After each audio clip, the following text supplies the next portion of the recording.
নাজমুল হোসেন শান্তর এই মেন্টালিটিটা নিয়ে আমি একটু কথা বলতে চাই যে 40 টেস্টে তিনি 9টা সেঞ্চুরি করেছেন, 50 চেয়ে বেশি করেছেন। অ্যাট দ্য সেম টাইম তাকে প্রচুর ট্রলের শিকার হতে হয়েছে সোশ্যাল মিডিয়াতে বা বিভিন্ন সময় আমরা দেখেছি।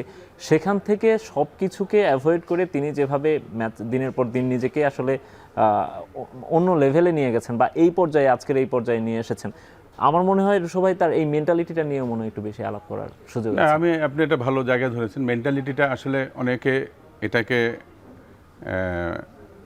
মানে সহজভাবে নেয়, ওটাকে অনেকে চ্যালেঞ্জভাবে নেয়, অনেকে আবার এটাকে প্রেশার হিসেবে নিয়ে নেয়।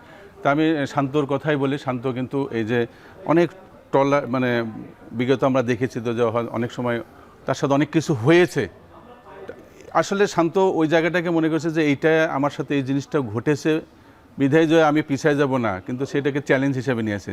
যখনই সে চ্যালেঞ্জ হিসেবে নিতে পারছে যে আমি এটাকে চ্যালেঞ্জ হিসেবে নিয়ে আমি সামনের দিকে এগিয়ে যাব, তো এই এগিয়ে যাওয়াটা বা এই চাওয়াটা একে কিন্তু সামনের দিকে এগিয়ে নিয়ে গেছে। আর কিন্তু সে কিন্তু ওই যে চাইছে যে আমি ভালো খেলবো, আমাকে ভালো খেলতে হবে, আমার ভালো খেলে আমাকে জবাবটা দিতে হবে, ভালো খেলে আমার সামনের দিকে যাচ্ছে। কিন্তু তার আকাঙ্ক্ষা আর একটা জিনিস আছে যে তার কিন্তু একটা গোল আছে, আমি এই ছোটো মাপের প্লেয়ার হব না, তার কিন্তু বড় মাপের প্লেয়ার হওয়ার আকাঙ্ক্ষাটাও কিন্তু তাকে সামনের দিকে নিয়ে যাচ্ছে। এবং তার এই যে পারফরমেন্স, এই যে মানুষ পিছিয়ে কথা বলে, এইগুলোকে সে আসলে কিন্তু আমার মনে হয় না সে কানে নেয়।